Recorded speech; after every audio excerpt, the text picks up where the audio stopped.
Do you have a favorite? Not meant to.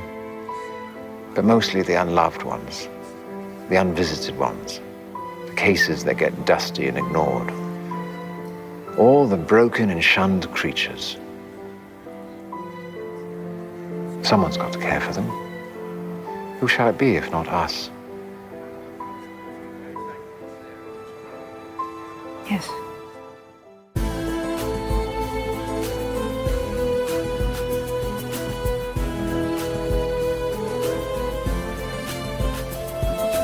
Welcome to Rune Soup, a weekly podcast about magic, culture, and the very best new and old ideas for living in this world. Coming to you from 43 degrees south on a small farm in deepest Tasmania. My name is Gordon, and I shall be your host. Well, look who came tumbling back into your podcatcher. Thank you all for your patience with the hiatus while I've been gallivanting. If you read the blog as well as subscribe to the show, you'll know it's been a crazy, amazing 6 weeks. But we're in Q4 now, which means not only normal programming resumes, but also some new programming formats in addition to the returning weekly show, which will show up sometime before the end of the year. And speaking of returning, we return with a bang this week as we are joined by probably the most important contemporary writer on the tarot, Camelia Elias. Now, I don't want to say this is an advanced episode exactly, but because I'm very familiar with Camelia's work and because she's been on the show before, we jump straight into some of the meatier concepts around the notion of cartomancy and so on. So if you've read any of her books or even her online writing, or if you've listened to her previous appearance on the show, you'll be fine. If not, check out the show notes for all of that stuff I just mentioned. And naturally, if you've just done the tarot course in the premium members area, you'll be all over it. Okay, onwards. Camelia, welcome back. Well, thank you so very much for having me back. I look forward to it. So, yeah, Absolutely. here I am. Or here we are.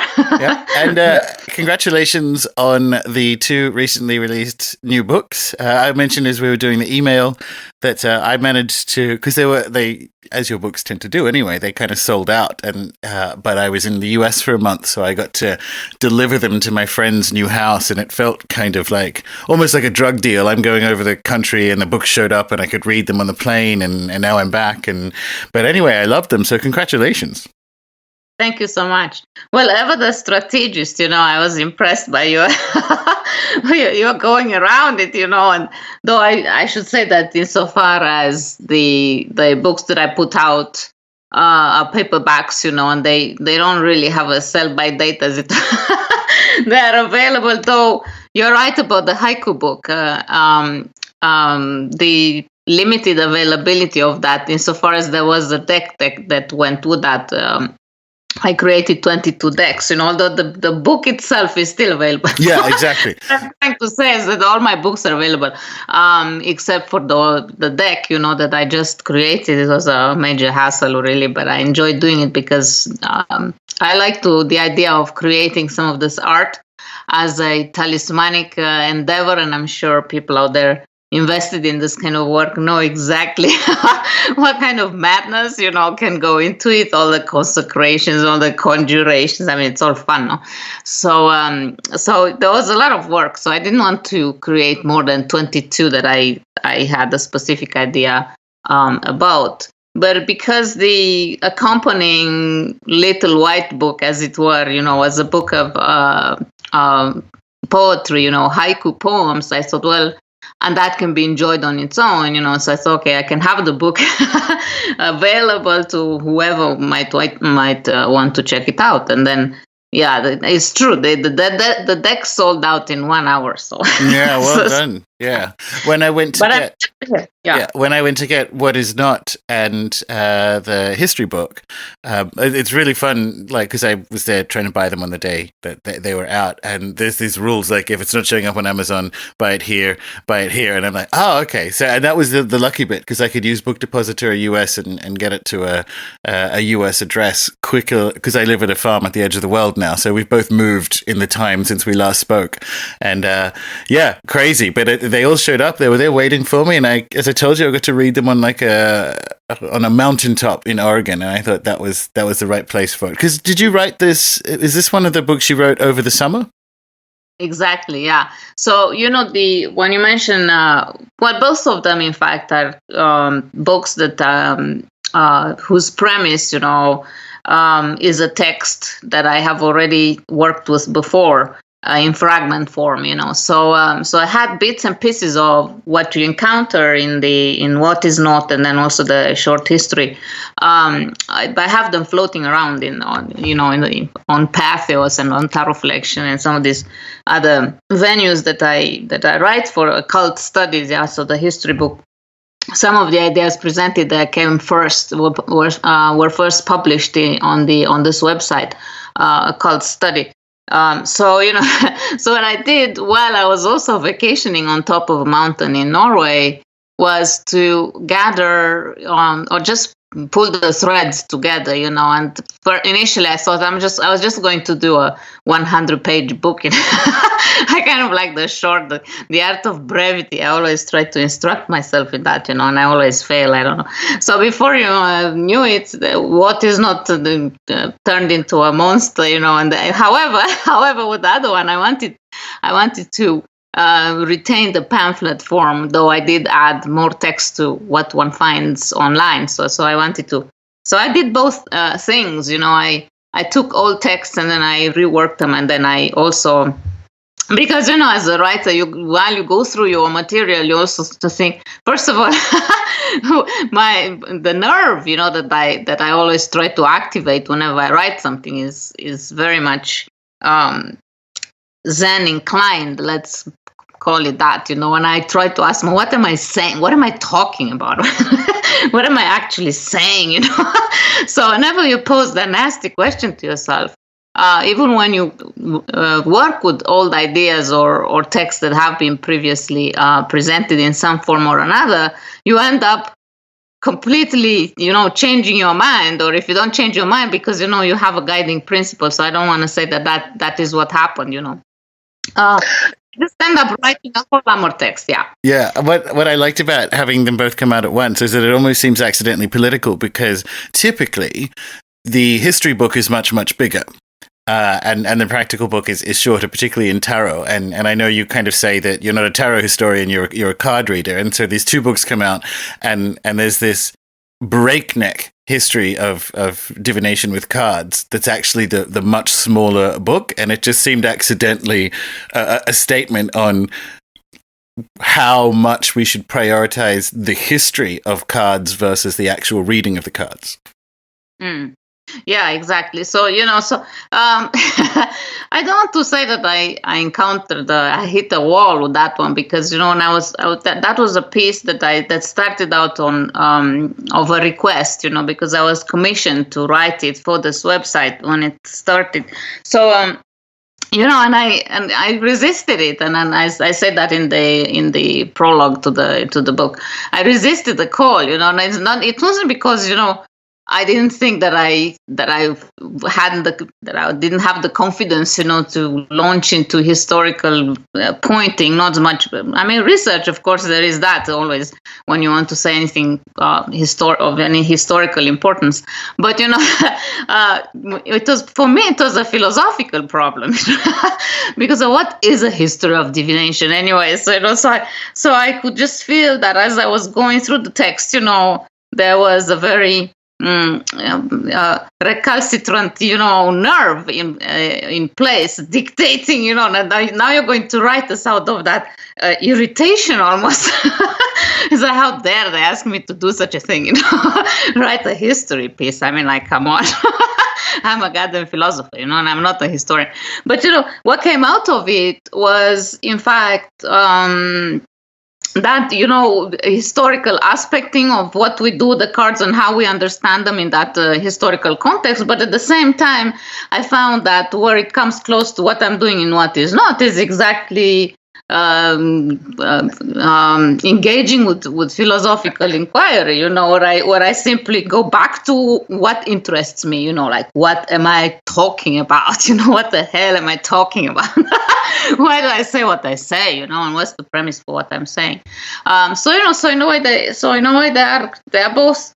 They touch on the same things, but at the same time, the history book also moves out of practicality, or so it doesn't engage with what we do in situ, how we think of. Although I don't know if, now that you read it, now you know that I never depart from saying this is a good idea to do and that to stay away from it. Yeah, and it is a history book pretending. I mean, it's a philosophy book pretending to be a history book, right? So it is. And I was thinking about it as I'm putting the questions together. Even though, at least in Europe, the use of cards from a play and probably fortune-telling perspective is about 600 or 700 years old. From the perspective of now, it's almost like only one thing has happened. Like the whole story of the cards does sort of pivot on a moment that's philosophical. And you wrote, like, what the analyst fortune teller prioritizes is how to generate knowledge of a situation that leads to wisdom. In contrast, the 19th century occultists were more invested in how to generate historical legends about the tarot, whose aim was to tell a story about acquiring knowledge of the self. And it's like that is the pivot point of the whole kind of story, and it is a philosophical one, the whole sort of history of the cards, which is almost like not really what side you land on, but everyone who wants to be with the cards in a serious sense needs to be aware of that moment, I think. Mm-hmm.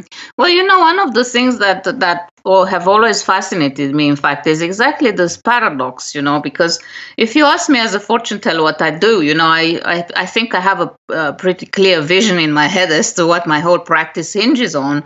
And that is precisely the idea of reading the cards with view to identifying a situation rather than immediately jump to solutions for the self, and all these thresholds to self-empowerment or empowerment and all this. I mean, I have very little interest in that, even though I acknowledge it when it does happen, and self-empowerment can happen, and one can contribute to another person's sense of worth, just being raised to, I don't know, a kind of nth power, and I experienced it in myself on many an occasion, and it's a beautiful thing. However, I never start with that, as my premise. So I always start with trying to understand the question. And it's very pragmatic in this sense, like, what is this person asking, Can I even hear also that which the person is reluctant to talk about, I mean, you can come across subjects, who are not all that willing to put everything on your table, So while you listen to the question, what you're doing, you are already engaged in getting a sense of what the space looks like that's being created between you and the other. And then, so as soon as we talk about space, then we have all the metaphors that we can go through, that emphasize exactly the idea of a situation being created. And of course, for me, meaning arises precisely from that situation. So what arises, what happens here, what is happening here, what is said, what is not said, what's missing from the question, So. Of course, there is also the other danger that, and I've also tried it, that in your investigation of what is being withheld from you, you end up with assuming too much, making assumptions, and then create a situation based on assumptions, So I had moments like that, and then I decided at some point, some time ago, I said, I'll never do that again, So right now, when I sit down as a fortune teller, when I try to, if you like, reconstruct, the situation that the person coming to me already has an idea about, but insofar as the question proceeds, then I look at what else arises, what is not said, and then I try to get a sense of how I can analyze or decode the silent, the gaps, what can I find in the gaps that is actually true or authentic and doesn't have any of my own assuming in it, inherent in it. So, of course, this is a whole different situation than, say, when we talk about the 19th century occultists, who are very much into the transmigration of the souls. I mean, we have all these ideas, no? Because we have all the Egyptian stories, and the astrology, speaking of, we have all these mappings and correspondences. I mean, no one was more enamored in structuralism than the 19th century occultists. I mean, it's incredible. So, of course, when you have that in mind, how to reconfigure the self, if you like, then you tend to lose sight of what the pragmatic situation that's already on your table is all about. So I try to maintain a distinction between these two situations, while at the same time also acknowledging what the old occultists have been doing. I mean, speaking of structuralism, I mean, that Czech occultist, the other day just came to my awareness, or I was reminded of his work anyway. Franz Bardon, I'm sure you know him. So, so like, I mean, everything is being mapped onto something else. Everything has to fall into place. Everything, has to have a relation, So I thought, my God, are people still talking about these things? And then I went there, and I questioned. I thought, why is that still popular?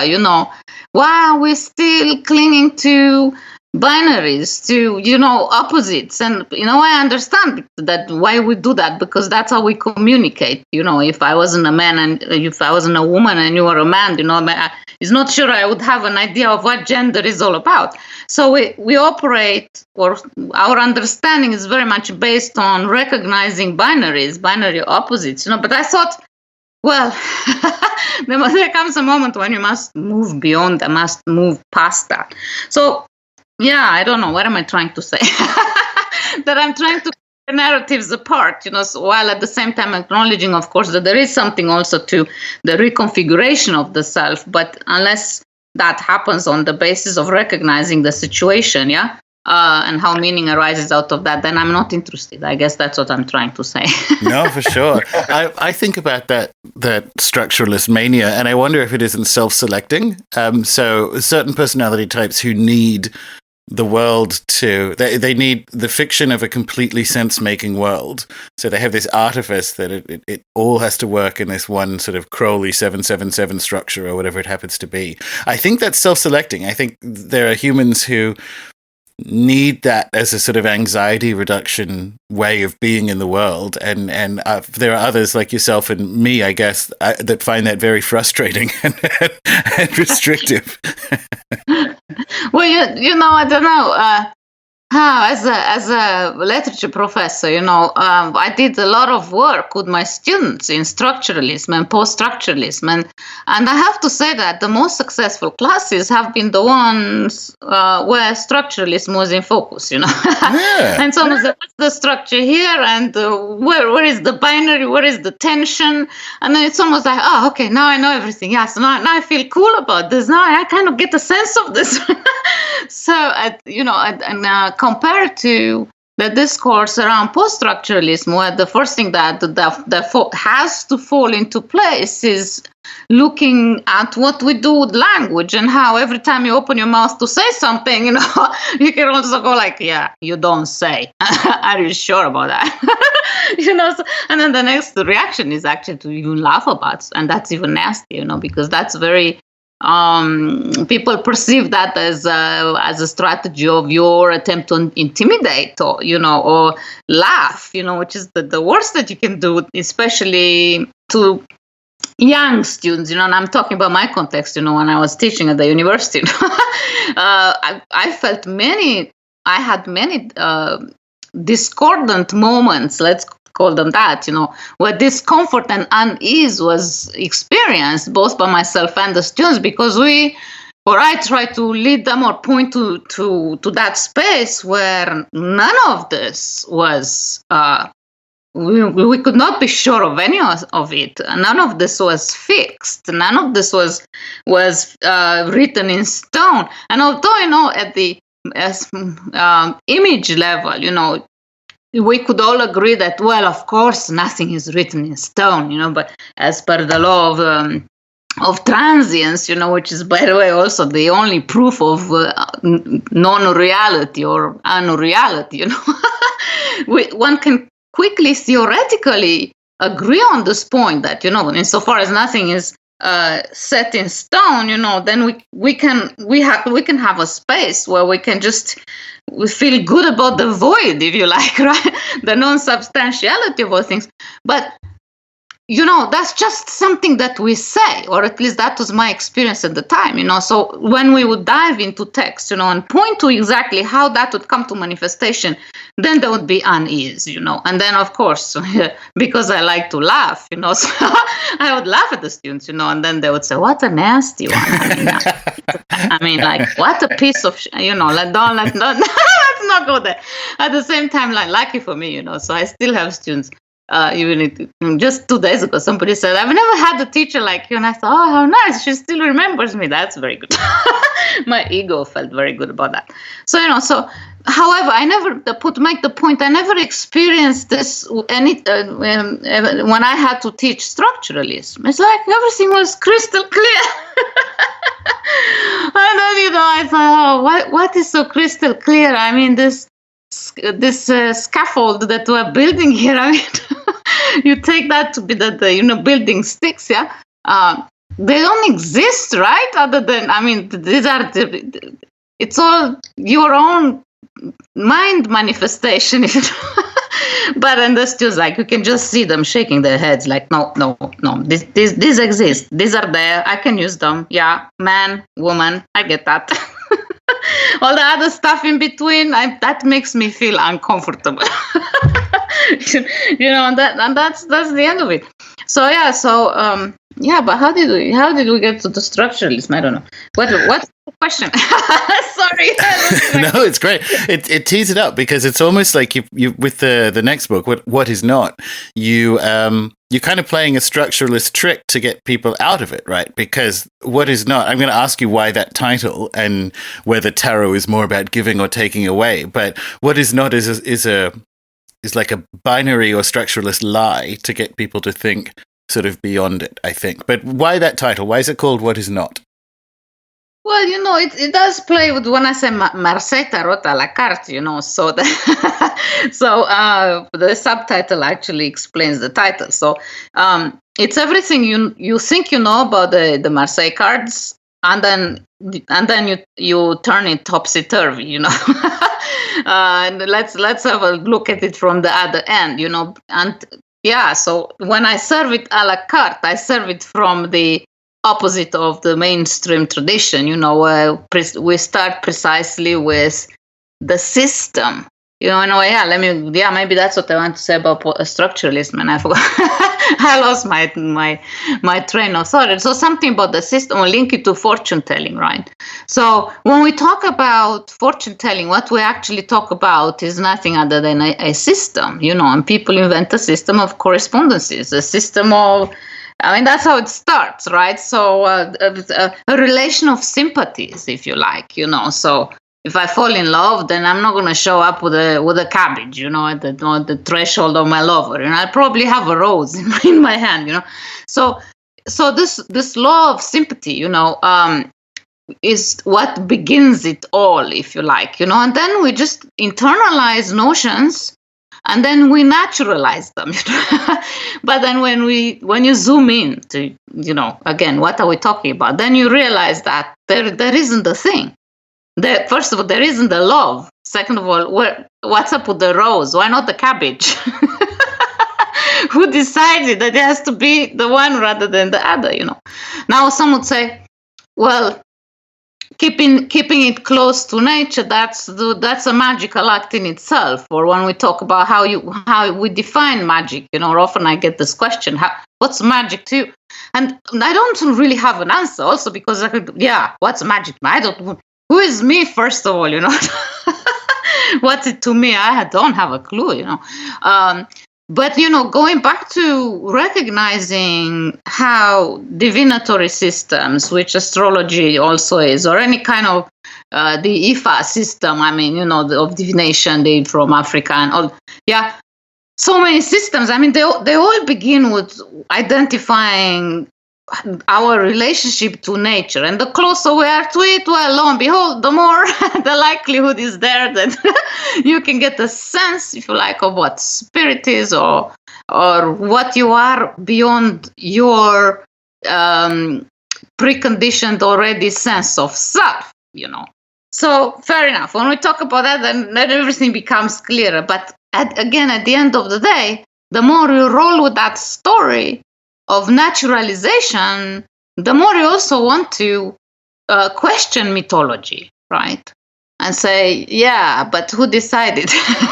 So what is not is in fact an exercise in going back to recognizing what we think we know about the individual cards. And I don't talk about the full deck, so I don't touch the court cards, and I don't say much about the pip cards because I already have other places where I said that. Where I talk about that. So here is just looking at the trumps, because, the big archetypes, the big forces, right? So we have all these images that also prompt us not only in the immediately symbolic recognition of what's happening on them, but also the other thing that interests me more, which is like the function, the function of things. What is the function of this of this figure, or what is the function of the sun burning hot, or what is if we are with the celestials? What's the function of the angel blowing the trumpet? There's something related to the sound. So of course, we extrapolate some kind of symbolic significance out of recognizing first what the function of everything is. Or even when that work is done, which I would say is closer to a more authentic reading, when you perform a divination, if you do it according to identifying functions first and then whatever symbolism may arise, you are still there caught, with what we have learned.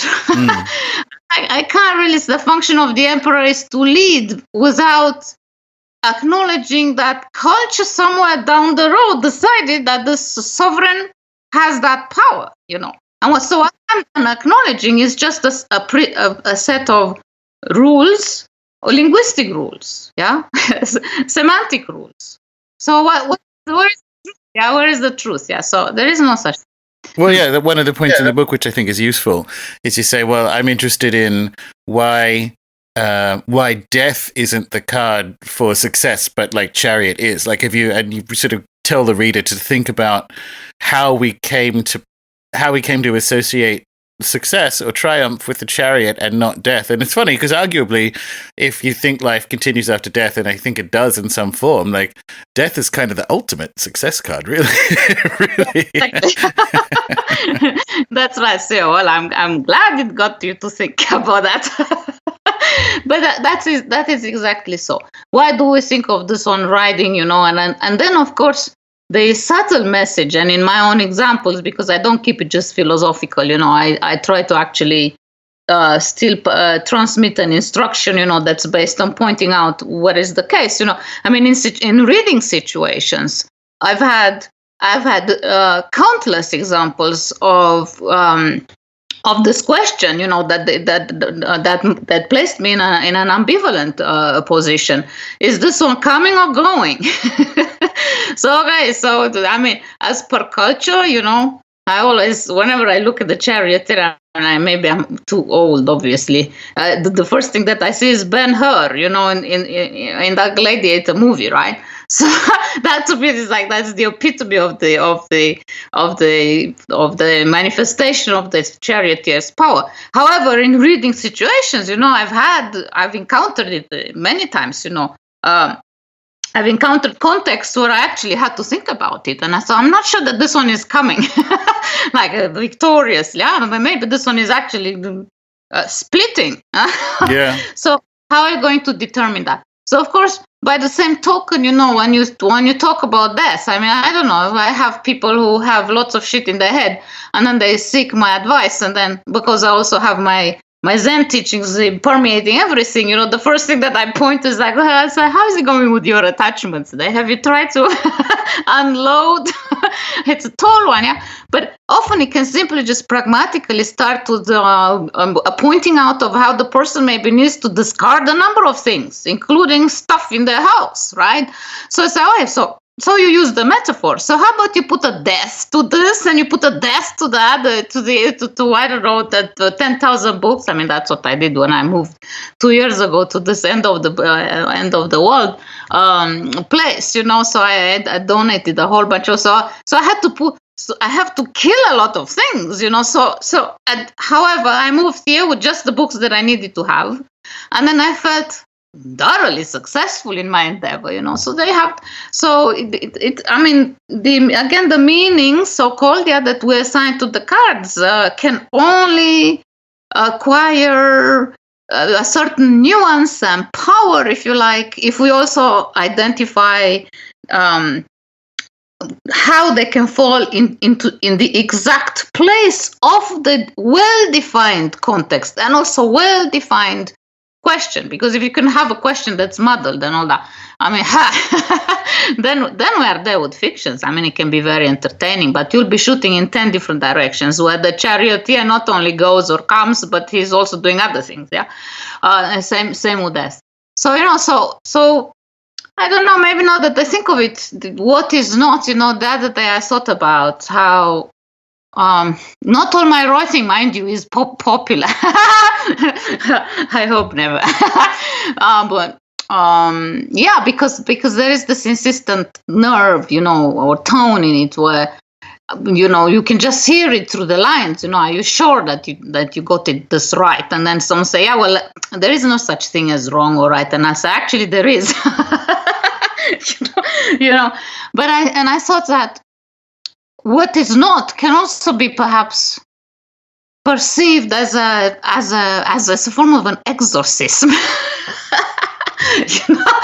You know, the other day I was having a discussion with my partner, you know, and he's not philosophically inclined at all, and in fact he hates my guts, you know, because whenever I go like that, then I lose him. But still, that doesn't stop me from monologuing. Maybe I'm doing it right now.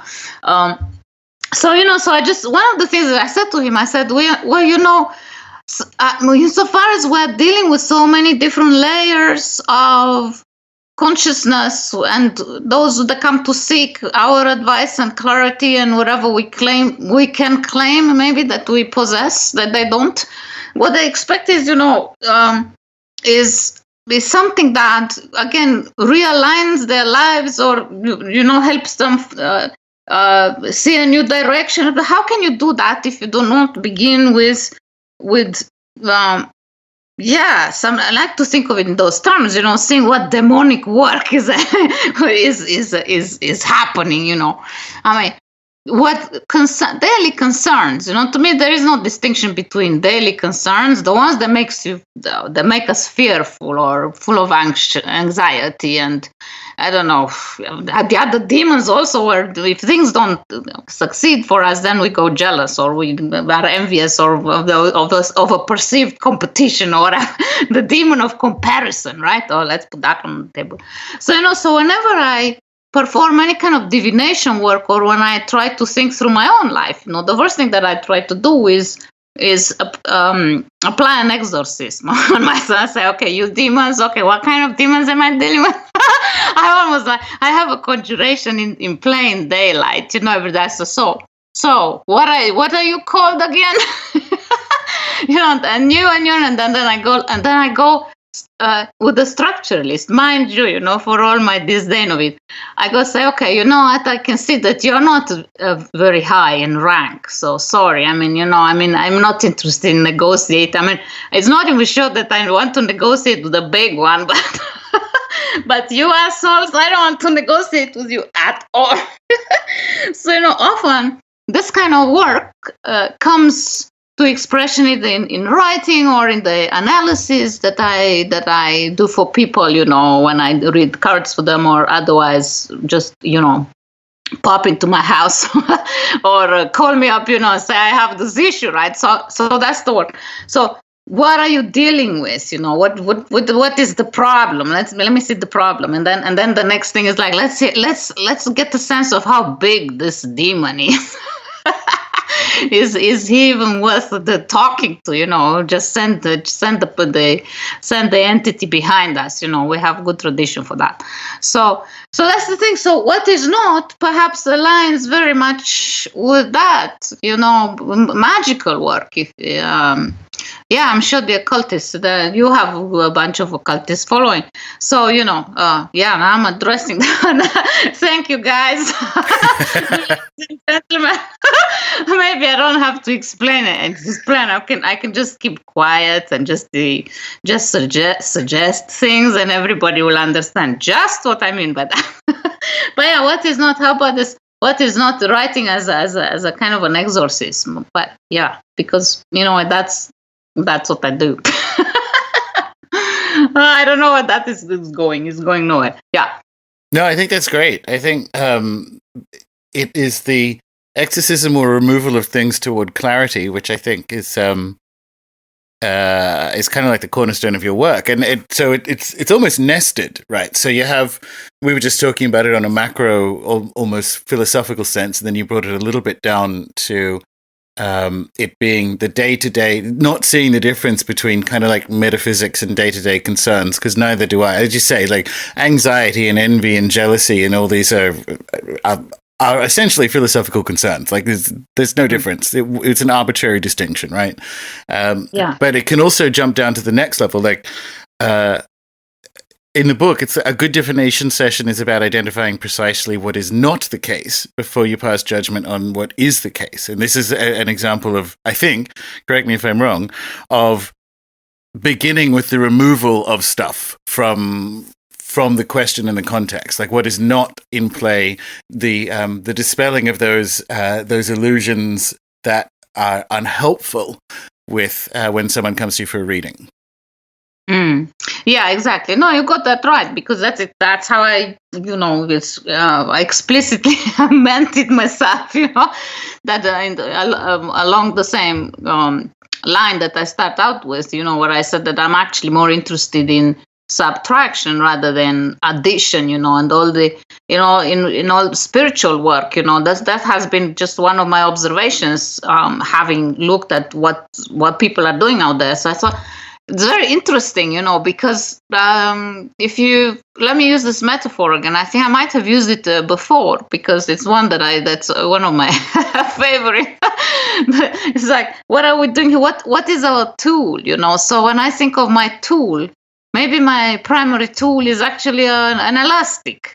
So I hold an elastic in my hands, So what I see is happening in the spiritual world is a tendency to just stretch it and stretch it and stretch it. I mean, things can't get big enough for. I mean, even your shadow, it has to be so big and so dramatic. And all that stuff makes me laugh, because I think what's up with all the stretching, when are we going to have a more contracted form? When are we going to go back to that which also seems to be completely like missing, or speaking in divination situations when people are reluctant to put stuff on your table. So they have a lot of subjects who like to talk around the issue.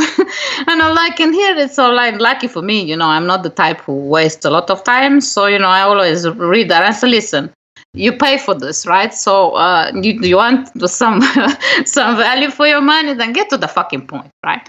So what's the issue? Still, if the point is being pointed to, it manifests as the elephant in the room, right? It never ceases to amuse me. It's like, okay, even when you call people directly and there is a lot of confidence, and I said, don't worry, I'm not going to tell anybody else, right? Still, let's not talk about that. But what do we make of that? I mean, we're on our elastic, if you like. Where do we place the elephant in the room, given its size, also? So I'm interested in these metaphors. So let's look at make sure that before we say what the case is, let's identify what is not the case, meaning eliminating all that stuff that is not essential to the essentially significant in a person's life, So we start to discarding, we start to clearing space, So space is already there as clear as anything. But we like to fill a space, with stuff, Yeah, so I don't know, what was I saying? I was saying something. It's really good because one of the things that I sort of remind myself of that you write is that cards, you say you read cards because cards simplify relations. Now, I think that works really well with the smaller, spreads, like a 3 card or a French cross, because you're actually kind of forced into that decomplexification instead of having some sort of big, ornate 12 houses, Celtic cross, whatever. It does actually reduce or simplify down to the key relations inside the question. And that, I think what we're talking about here when we're like identifying what is not the case and getting to kind of like the real question underneath it. Yeah, exactly. I mean, if we talk about positional spreads, which, have been the bread and butter of any modern fortune teller, while you may think that they are extremely helpful, actually, they just muddle the issue, And people may get the impression that, oh, man, I got so much out of that. I mean, yeah, I went in there and then, yes, and I was told everything. So, and I don't know why people think that there is a need for that when already they come to you with often a very explicit concern, So, but my suspicion is that the reason why positional spreads are so popular, it has to do with the fact that the person ends up with a displaced, anxiety or fear. So it's like, yeah, okay, I do have this concern, and maybe I can hear what the strategy is about this, and we could clearly figure it out just by looking at 3 cards. And then it's always a situation of take it or leave it, because ultimately I'm not even in the camp of all those who want to claim things. Like, I would never do that. So I always just say, the cards right, it looks like this, So take it or leave it. So there is always a potential adversarial force there, when you put it bluntly like that. When you compare that kind of reading to the reading that, in addition to addressing a specific concern, also brings in your fears, your desires, your environment. This person hates you and the other one loves you. And this one you have to be careful about because this is crossing you from the inside. And then there are also the inner demons, and then there are the higher demons.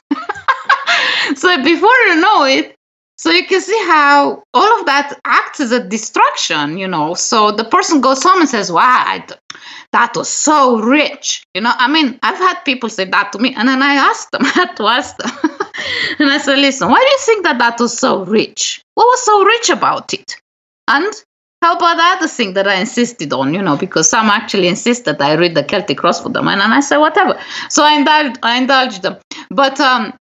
But at the end of the day, because let's put it this way, I know better, and because I'm actually invested in rendering a true service, the one that's helpful, I always insist on repeating on what I see is essential for the person to know.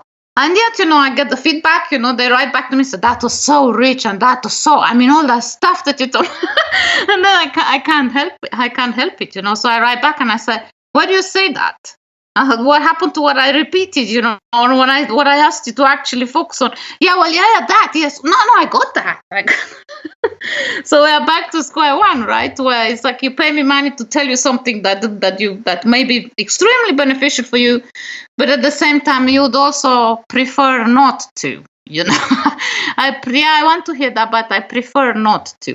So I see this as a very common behavior, among seekers, among seaters or querents, whatever names they have, people coming to you, and disclosing ultimately their desire to, just have it postponed, or the solution having it postponed or dispersed again, maybe the phone. Yeah, I like that, dispersed. Yeah. You know what I mean? It's always seemed to me that they're trying to get the cards to do what astrology should do. So in a setting like that, just go and get like a 12-month forecast with a good astrologer, because that's actually what that system is designed for. It's to let you know, well, there are going to be these challenges at work. There are some health issues with your nephew. That, you know, like that's what it's for. The cards are like, I call it's an alien intelligence. Like if you do them right, it's creepy and it burns your face off with its clarity and rudeness. Like that's what they're for. Exactly. Yeah. Rudeness. Exactly that. Yeah. That's very apt. Yeah. Yeah, but I don't know. I perform astrology readings too. So, but no, one of the things that I also resist there, and it's difficult because, I mean, how can you say something about the Venusian or martial power or influence of this and that in your life without saying, and then, in March, you're going to be turned belligerent and you're going to be like this and you're going to be red in the face. So it's like, okay, poof. Now, there's a whole lot of string of identifications right there that I just asked this person to take into account. Not only that, but also to be aware of and beware of, like the cautionary tales. And then from my Zen standpoint, I'm like, God Almighty, I want to say to myself, just here, can you listen to yourself? All these identifications, yeah. At the same time, of course, what I'm trying to do, what I try to bring to my divination session, whether it's done with the cards or coffee or, or I don't know, divining with the red wine or the stars, the bones and the stones or whatever. I do all sorts of funny things. So, one of the things that I try to be aware of all the time is again, the constraint of the system that I'm trying to work within, because I like systems. If I didn't like systems, then I wouldn't perform any of this work. But what I also like is looking at the gaps. So right now with some of the famous mathematicians, Gödel and all those who formulated incompleteness theories, right? So it's like any system. I mean, systems, they have a way of imploding themselves, So what I'm interested in is pinpointing the gaps, So where is a trap here? So I don't know. Maybe I'm sadomasochistically inclined, I like to feel the pain of that, like, oh, this is such a perfect system. Oh, look at this identification. You are such a Venus goddess. I mean, like, and the person goes home and feels empowered. So I want to acknowledge that feeling, but at the same time, like, that's exactly what it is.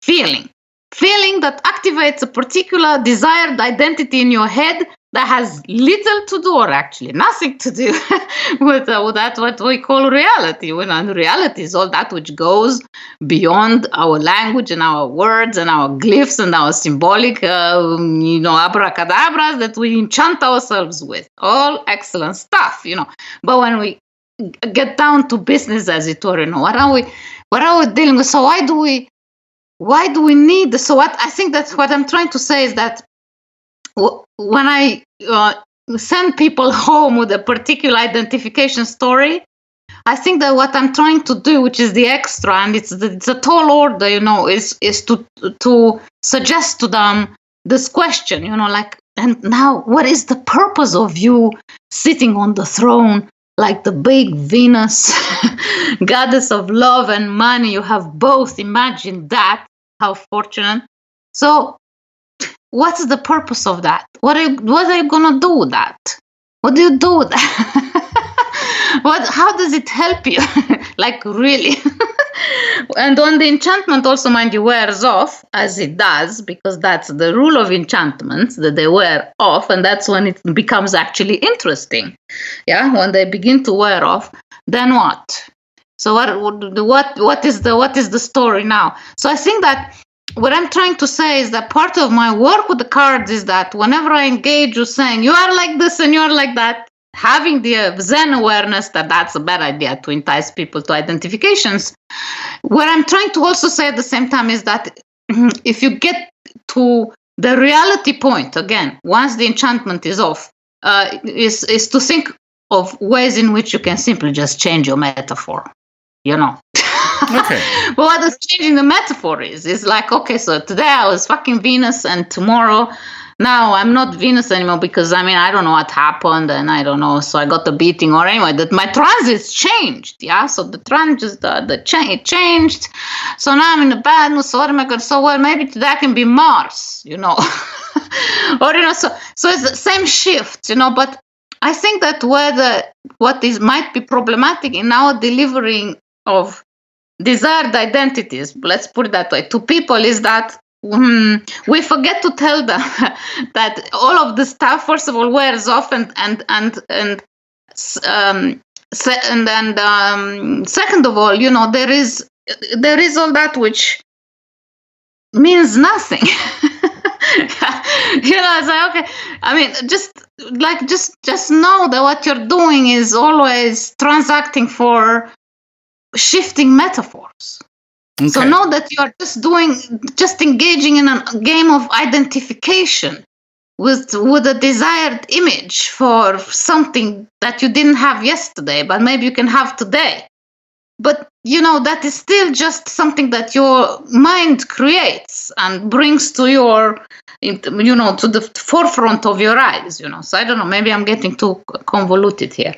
But that's what I'm trying to do. Yeah, well, because that's why I wanted to ask that, because function versus meaning is a really good step one for cards, where you know, as you say, you read what's on the actual cards. That's where you start, right? In a question context. But astrology, and I know you're kind of interested in sort of shamanic work as well. They have an implied essentialism where you can't do the same thing. You can't do function, but you can't just read what's on the planets, because they all just look like little dots in the sky from the perspective of Earth. So that's why I wanted to ask, and I like this idea of it being, so you choose a system. So in the right context, it's cards, and in another context, it's astrology. And astrology has that sort of benefit of like activating feeling, or almost, it's almost Jungian really, when you're like allowing different components to it's a language for allowing different components of I hate the self thing as well, of a personality to rise and diminish at certain times. Because that's a question I wanted to ask, is like, I love all the sort of phenomenological approach to the cards, and I'm like, but it doesn't quite work with astrology. So I wanted to see how that landed. Well, you know, yeah, you're right. But at the same time, we do have, I mean, everything is image loaded, if you like. I mean, astrology is also part of our interpretative arts. I know that some would want to claim that there is science in it because there's some math and some calculation that goes into it. But then even the hardcore astrologers can't really agree. Like, should I do the whole sign system, or should I do the Placidus house system, or should I do the Regiomontanus? I don't, you know what I mean? All these house calculations, and they can differ, and all according to which one you pick, you're gonna have a different outcome or a different result. So what I'm trying to say is that there is always a story that initiate all of these systems. I mean, all of the stuff rests on a very cleverly crafted story. I mean, it's a story.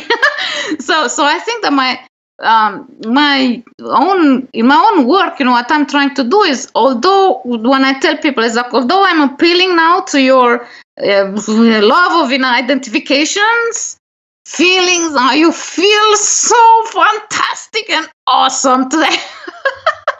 You know, please remember that what we are dealing with here, first of all, is a system that rests on a story.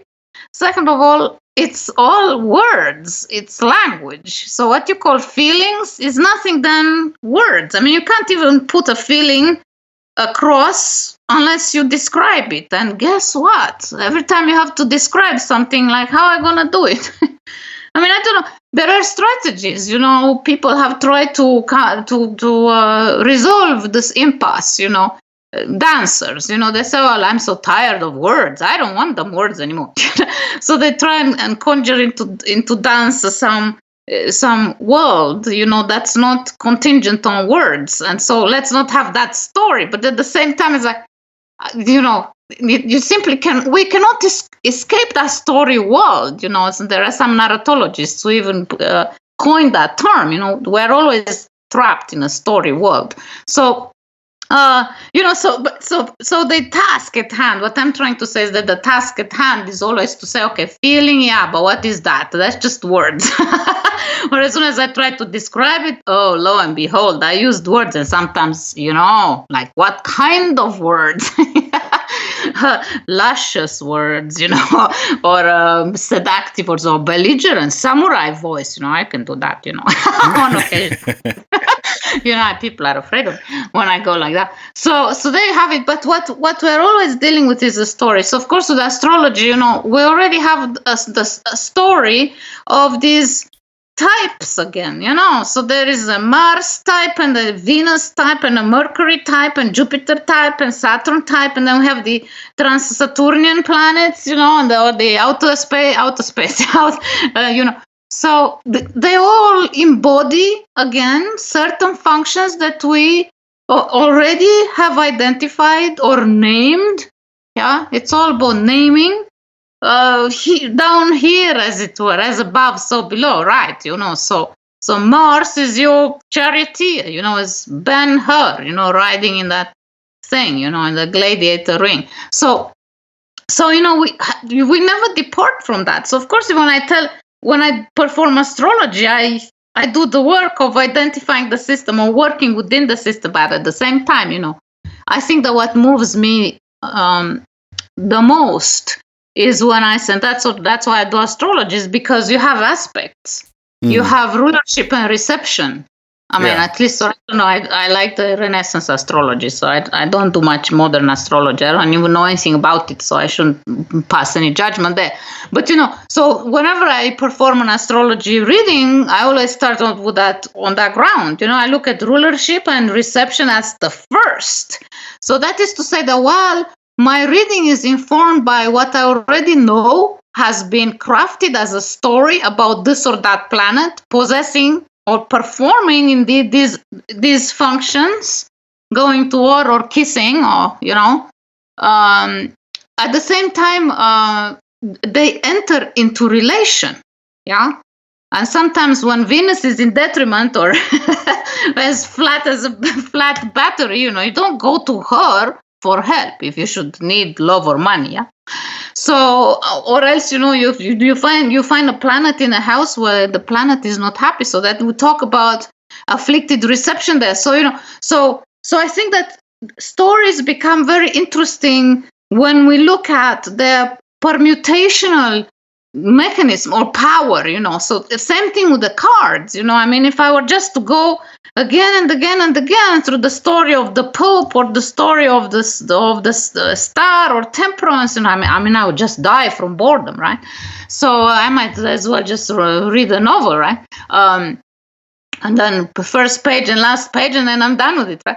So here, what is the beauty of it is that every time we put the cards down, there is a new permutation that I can look at, a new combination, So as soon as you try to look at how that takes place against the background of the question or the context, then you can begin to identify that which interests me even more. I think I mentioned this on the first time around when you invited me. I said, "Oh, I like the void." Yeah. I like the void. So I like to see where is the gap. Where is the empty space? What's happening there? And what is my urge in relation to that? Because from a so-called human perspective, the urge is always to fill the space. Oh, there is a white page here. Oh, let me fill it. Oh, let me do a lot of, I don't know, just look at books, right? So people just have an enormous urge to fill every page, some layouts, you just want to pull your hair, right? Sometimes I'm guilty of that myself, to save some pages, I go all the way in the margins when I know better, I should just keep some white space around. But so I already know that there is that there is something there in us, that prompts us towards filling emptiness, filling feeling everything. I mean, because some others I have identified that as a state of revolting against death, because, here is the big white void for you. Congratulations, you have transcended. And then we try to revolt against that, we try to, I don't know. At the same time, there is a paradox because, of course, what are black dots, blobs on a white page? It's like small corpses, so they begin to smell. Even the ink has a smell, So some even said that there is nothing that entices us to life more than the smell of a corpse. I can't remember. Some dancer, I think, said this. I can't even remember. Yeah. So that image stayed with me, and I always think of it or I think of its application, to the ways in which we try to understand the situation at the structural level. Speaking of structure, at the essential level, once we get past identifying types or stories, or the cards or stars, identifying even layouts and how they enter into relation, because we happen to have learned a method. Like, here is 3 cards, do this, don't do that. Already we're there with yet another layer of a story. So once you're done with that, we're there with, let me identify the corpses now. Yeah, okay.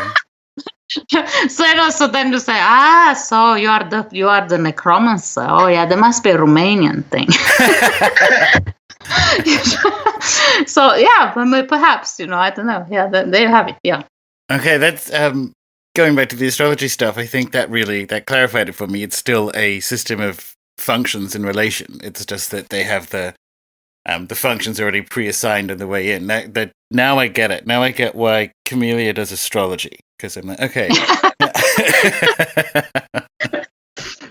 That's right. Yeah, I think what you said at the beginning of that, it being an interpretive art, the rest astrologers I know are ones that will use, say, tropical and sidereal, or sometimes they'll use. We're generally whole sign people that I hang out with, but again, why would you not use another system for its insight or opportunity for interpretation? So I like that. I like that sort of blend.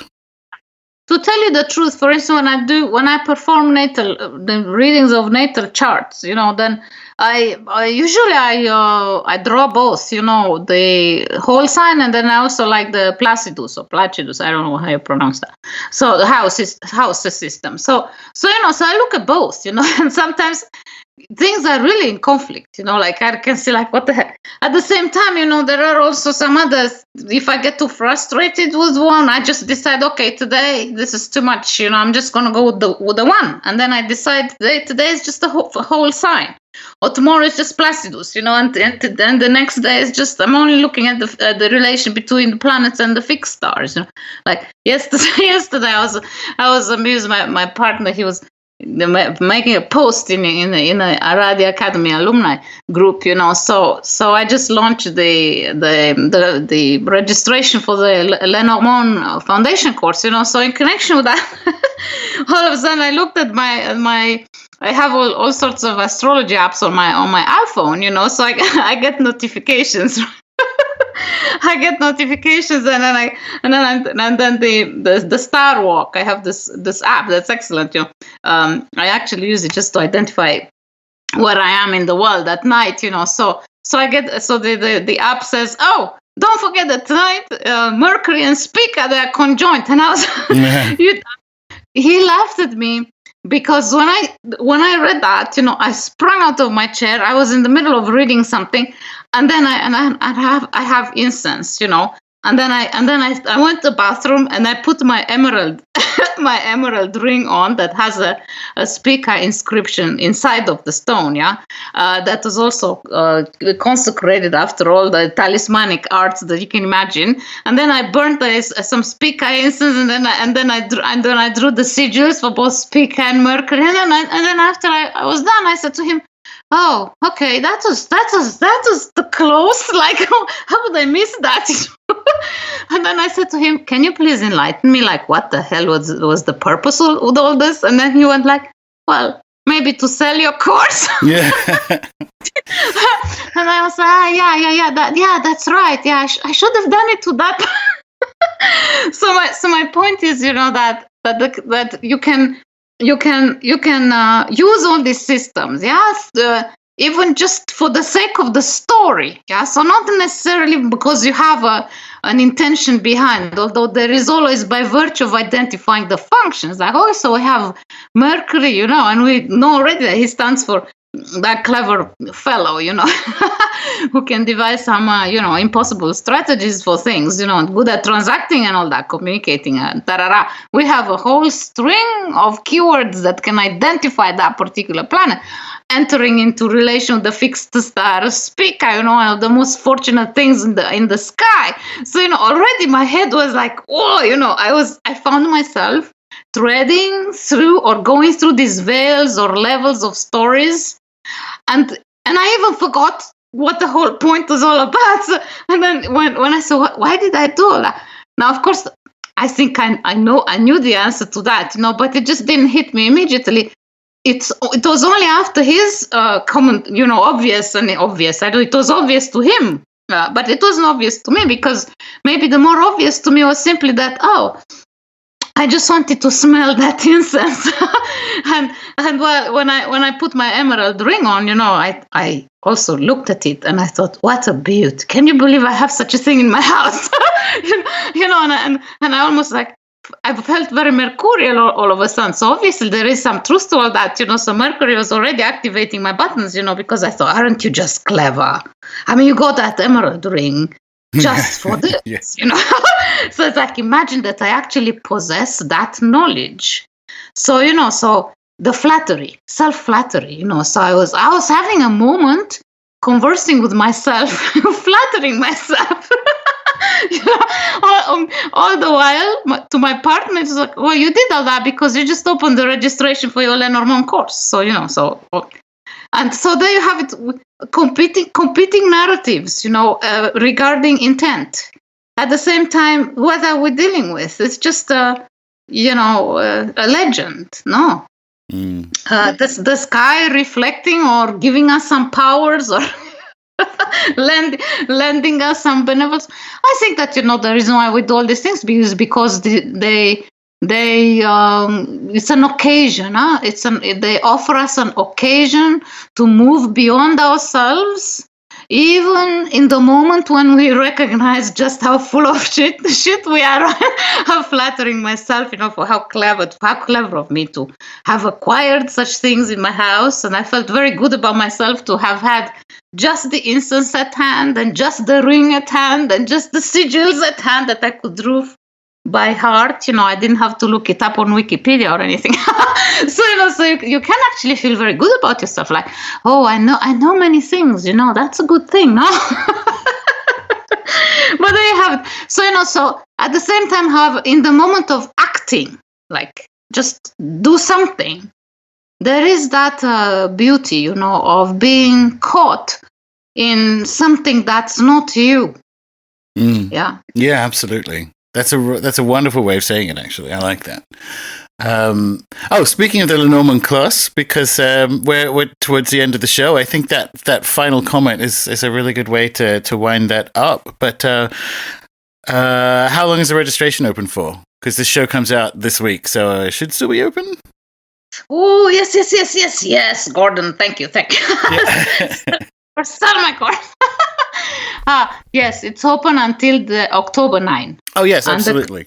Yes, and the class starts on the 13th. Yeah. Okay, so for people listening to this in the first couple of days when it comes out, I did the Lenormand Foundation beginning of this year, last year, whenever the last time it was. Amazing stuff. So if you're listening and you've always wanted to learn the Lenormand cards, this is the way to do it. I thought that was really, really fun. But what else, Camelia? You've got the books, which will be in the show notes. What else have you got, going on, and where can people find you and all that kind of stuff? Yeah, right now, you will never believe it, but I have just managed to buy the most perfect house even further out in the national park. And so I'm going to be caught in moving. I'm dealing with painters, and I want to do some reflooring to be done. So, but the place, you'll never guess. The postal code is 777. Ah, perfect. How about that? Speaking of Crowley and all that, I can't believe I managed to pull this one off. Though, credit goes to my partner because that's the place where he was born. So, Oh, I didn't know that. I followed on the blog. Yeah. I followed on the blog, moving near the coast and what have you. But I didn't realize that's where he's from as well. That's cool. Yeah. And the funny thing is that we moved to we're right here, like 2 minutes from the Atlantic Ocean, in Aga in Denmark. So we had been waiting to buy just a house, and it took us 2 years to find it. And then you'll never guess the house. Yeah. Okay, let me share this. It's the house that my partner was born in. Really? All of a sudden, it was up for sale, and it's one of those. It's like a goddamn huge palace. I never had such a place in my life. I'm still pinching myself. How the hell did that happen? Okay, a little magic helped also. We had to put in a bid, and I wanted to pay less than they asked for. So, but it goes to show, work with some planets, work with some cards, and then things work for you. That's true. So he was born there, and actually I ended up writing a little book of memoirs that's just about, it's about to launch. I'm going to have a book launch for it. And I, because, like all of a sudden I had all these memories about my encounter with the place. And then in addition to that, I had heard so many other stories about the place, and especially that house, from my partner's mother, and the nearest family. And then so I call it Aga, the borrowed memories, because I thought what an excellent way of doing this. So Icon Press has a series that's called 100 for 100-page books. My favorite, and the general theme is encounters. So so I just released that, and then I'm gearing up to have a launch for it. So it's a bilingual edition, So I wrote it in English, though I could have written it in Danish, and then I said to my partner, "You translate it." He's already translated, so that I have some real local blood in that, So, and the funny thing is, when I got the first box, just to check the quality, so he pricked his finger, Nice. So. Well, he cut the box, and he cut himself. So he takes the books out, and don't ask me how many got stained with his blood. so I said, oh my God, the older I get, the more magical I get. It looks like just shut up. Every time I open my mouth to say something, shit happens. So I said, I want local blood, and then before I knew it, the whole box actually, it's almost, I couldn't use the books. Can you believe it? Because they're all stained with his blood. So there you have it, a story. So so I'll be moving soon, and I won't be offering any other courses unless I don't know if I all of a sudden have a good moment until next year. So the Lenormand is just the thing, and then but I've been thinking about doing something with astrology. Speaking of, so there you go. Stay tuned. I can look forward to that. Everybody, stay tuned. Yeah, nice one. And blogs, so Taroflexions and Patheos. That's right. I keep doing that. I keep pouring all sorts of good stuff. I hope. I don't know. I mean, I don't really check with people, My philosophy has always been that, take it or leave it. I just do my thing. And that's it. Yeah. All right. Well, wonderful. Good luck with the move. I've just been through that. I know. It's a lot of things go wrong, but it's worth it in the end. Yeah, it's like your project sounds like nothing. Like my thing here, I just got the palace in the dunes, because the house is in the sand dunes. I think that's amazing. I honestly do. I think that's wonderful. And it's a very good stand. So actually, I don't have to lift a finger. Oh, excellent. I don't have to. We don't have to do a thing. So so that's wonderful. But I wish you the same. Good luck with because I have to. Yeah, what do they say? Respect. I bow to you. Wonderful.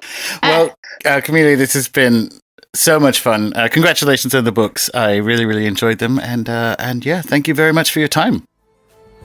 Thank you. Talk to you.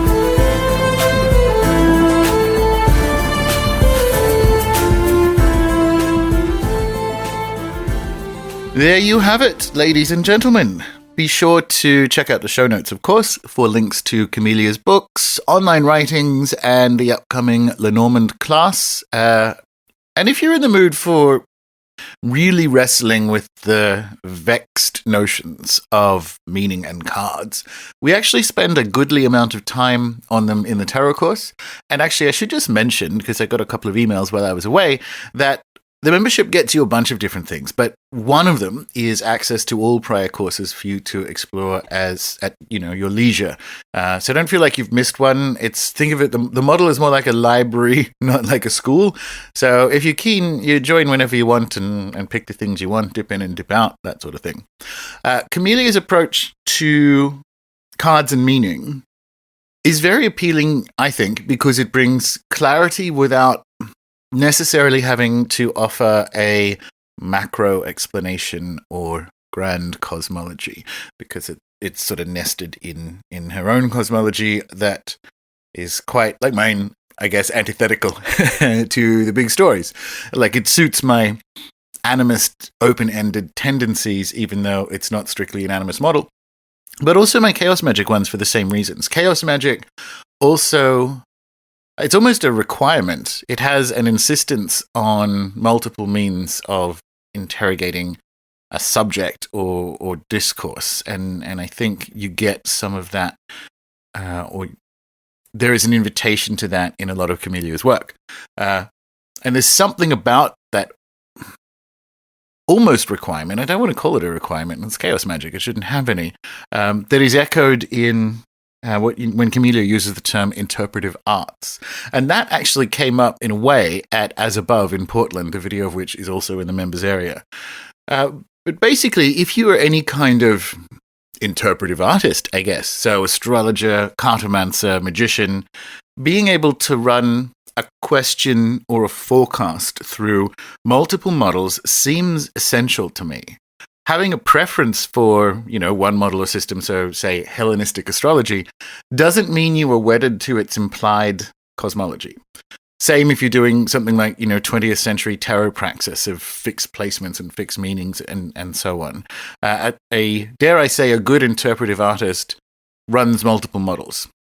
Because all of these they're definitionally imperfect systems based in the lived reality that part of our consciousness either exists in the future or at least has access to it, and that the universe itself is primarily cyclical in motion or momentum.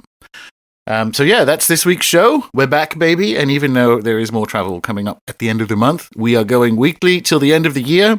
So subscribe, share, shout, sing. And as ever, find me on Twitter, where I am Gordon, Gordon_White, WHITE. Until next time.